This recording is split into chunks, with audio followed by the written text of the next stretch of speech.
BaseDaKID, the hardcore casual, in association with the Undefeated podcast, proudly sponsored by Disturbing Sports London, and I'm delighted to be joined by the new IBO lightweight champion, Caroline Dubois, aka Sweet Caroline Dubois. I like to call you Savage because in the ring, that's what I get with the vibe. Tell me, how did it feel over the weekend? How did it feel being there, winning the title in such a short space of time? It felt great. That's what I want to do. I want to be someone who can, make history and do things that haven't been done before. But it was a good win, and Magali was a very tough opponent.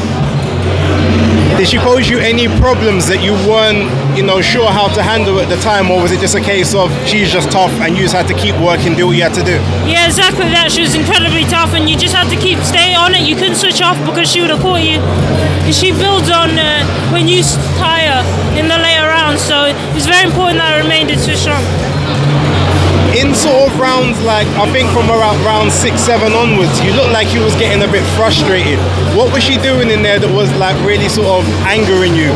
It wasn't angering me, but it was frustrating. She kept holding, she kept bending down, she kept spitting out the gum shield, and the ref was allowing it, but I suppose she was hurt and she was just trying to get through the round, so you can't really fault her. That's up to me to deal with that. So, if we go back to a bit of your upbringing, what was it like being in a boxing household? I'm assuming your older brother Daniel was almost he was born into it. Was you kind of born into it as well, or did you just want to kind of pursue because he was doing it and it was no, I want the same accolades that he had? Yeah, definitely. Daniel was put into boxing. I was the only one that decided and chose to box, and I guess I did that as the middle child. You want some of that attention, you want some of that respect, and I see Daniel go out there, the attention given to him, the fights, the medals, the trophies, and I wanted a piece of that. What is it about boxing that you love? Because when you get in the ring, it really seems like that's your home, and almost like you want to plant your feet in the middle of the ring and say, this is my kingdom, come and try to take it from me. What is it about boxing you love? Yeah, definitely. That's how I feel when I step in the ring. This is my home. You're stepping into my ring, and you have to beat me. And I think that's the right mindset to have. I feel like boxing is it's a one-on-one sport. It's competitive. It's everything about it is what makes me. It's very competitive. It's a one-on-one sport. It's very skilled. Even though people say it's not barbaric, but it's hard and stuff, I find it very skillful, very beautiful to watch. And when it's going perfect, and when you see someone so skillful and talented, it's just French kiss. So, tell me about what do you want to do next? I mean, are you still looking to be active, or do you only want to go for the titles now, or is activity still a thing for you? No, activity is first and foremost. I think Oscar De La Hoya or Floyd Mayweather said the most important thing for a boxer is activity, and that's what I'm going to keep in my career. Alright, so have you got any ideas in mind about when you will be out next, or what kind of opponent you'll be looking for? Definitely one more fight before the end of the year. I'm not sure who I'll be fighting, but I assume it'll be a defense. Okay, now obviously we're here at Public Workout for Joshua Buatsi and Dan Aziz. I'd be a bit remiss if I didn't ask you how you think this fight's going to go.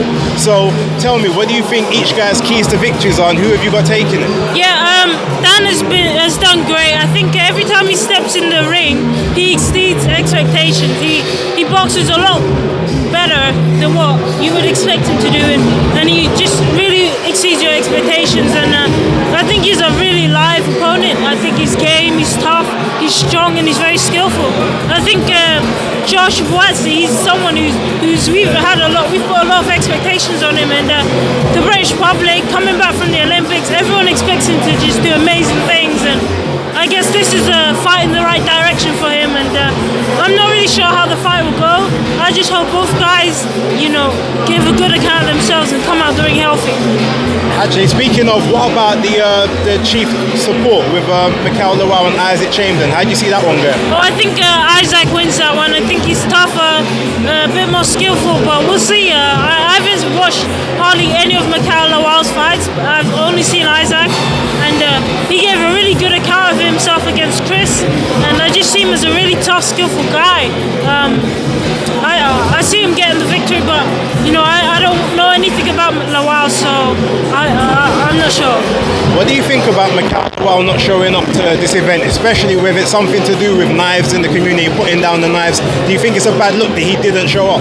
I think it's a bad look on him. Obviously, people are gonna say, you know, you're not turning up because you're afraid of Isaac, or you're not turning up. But I'm sure, you know, boxing's a very selfish sport, and I think he's in the middle of camp right now, and in his head he's thinking, I'd rather be training. You know, I've got a really tough fight. I need to knuckle down and make sure that I don't lose. So I guess he's being selfish and having the mindset of I need to focus on myself right now, because when you're in that ring, you're in that ring alone, and you win, it's great, but when you lose, no one's by your side, so he's focusing on himself. Caroline, thank you very much for your time. I'm looking forward to your next fight. You are one of my favourite female fighters. I'm not afraid to say that. Ever since you debuted, I was like, no, this girl, I love the style. So keep it up. I follow the journey. I wasn't able to be there on the weekend, but I will be at the next one guaranteed, all right? I appreciate it. All right. Take care.